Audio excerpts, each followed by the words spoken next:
Lions Titans this Sunday. Let's talk Lions. Welcome back to an all-new episode of Let's Talk Lions. Thank you for liking, for commenting, and subscribing to Let's Talk Lions. For all your Detroit Lions news, I am more than thrilled to be bringing that news to you. I have so much fun doing this, so thank you for being a part of it. So let's get into this game, shall we? The Lions are heading down to Tennessee for this week's matchup. It is going to be interesting, that's for sure. I'm not trying to be pessimistic, but when I look at this and I take all the facts in, it looks to me that Detroit will be losing this week against Tennessee. And I don't like it. I don't love it. But let's talk about some of the ways that they could potentially take the W. It's going to be difficult without Matt Stafford. It just is. It's gonna be tough. Stafford is currently suffering from that rib injury against Green Bay. It's some sort of cartilage damage, it sounds like, and it is doubtful he will be playing this week. Lions fans, we know Stafford. We know that the man wants to play. We know that that's who he is. He is tough. He loves to play. He never wants to be the guy on the sideline. So could we see him? Very possibly.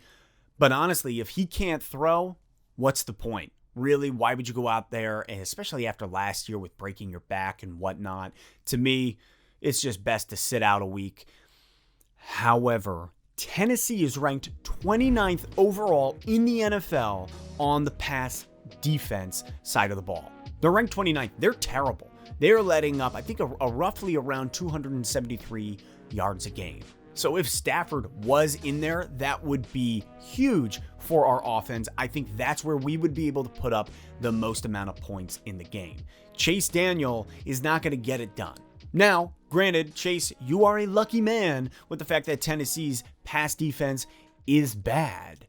However, I don't think that Chase Daniel has what it takes to beat them in the long run, so we might see a lot of work from AP and Swift. Derrick Henry and the Titans are ranked number 2 overall when it comes to rushing the football in the NFL. The Titans have put up a total of 2,051 yards this season.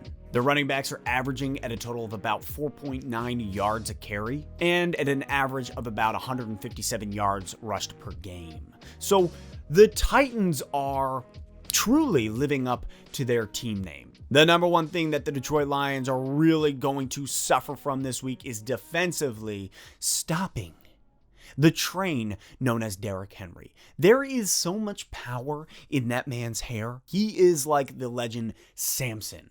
You cut that hair, you lose your power. So don't let Delilah in your bedroom. Just saying. When I look at Henry, I think he really does need to be considered for the MVP award because he's incredible. Tennessee, you guys have an awesome running back. Congratulations to you guys. I do hope the best for him in the future, especially as running backs don't really have a any sort of longevity in the NFL. And so I do hope the best, and I think he deserves to be talked about in the race for MVP.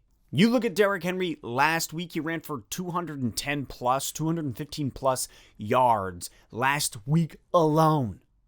Yeah, I said that number right. I'm talking over 200 yards. Now, yes, it was against Jacksonville, a terrible team. Doesn't matter. If Stafford, as he is doubtful at the moment, if he does not play against Tennessee, we don't stand a chance. We don't. Because in order to beat Tennessee, we have to put up big numbers. I'm talking points galore. I want to see plus 35 in order to beat Tennessee.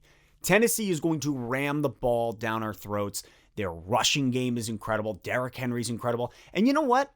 Tannehill's having a good year. You look at his last couple games, specifically 2 games ago against Cleveland. Though Tennessee lost, Tannehill had a great game. Look at his stats. He was 29 for 45. He had 389 yards and he threw for 3 touchdowns. Guy did good. And so I am worried for us on the defensive side of the ball, as I have been worried for us all year. It's our defense that has struggled. We had a good game against Green Bay. Defense looked good. We gave up 31 points. I said if we gave up plus 30, we were going to lose. That's what we did. Defense had a good game, but where we struggled the most was against the run game. You look at what Aaron Jones was able to do and the amount of times that the Packers converted on second down, the amount of second downs and 3 yards that I saw throughout the game that the Packers just converted on, it wore our defense down. We couldn't stop them. We couldn't get them to punt. And in doing so, hey, you can't win. You can't win. And Derrick Henry and the Titans are ranked second overall when it comes to rushing the ball. I think we are going to be in for it defensively. It's going to be tough. Everson Griffin obviously came in contact with somebody for COVID last week. That's why he couldn't play against Green Bay. That information came out a few nights before. I'm pretty sure it was the night before. That was detrimental to our defense. It killed us. So, Griffin should be good to go this week, and if he is, that's huge for us. We need that. But without Trey Flowers, without Trufant, our defense has been pretty diced up, and I'm not looking forward to our defense against the Tennessee Titans. It should be interesting. Chase Daniels, nothing great. He's nothing to write home about. I don't love him, barely like him. However, with Tennessee's pass defense being so bad, it does give us a shot on offense.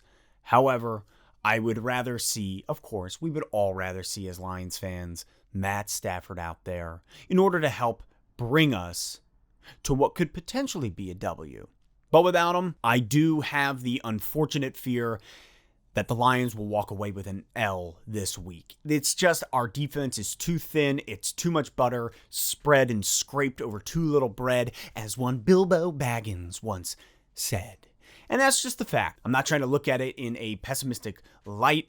I'm just facing it for what it is. It feels like an L is imminent. It's kind of like the weather prediction. When you look out and you're like, well, they're calling for a blizzard on Sunday.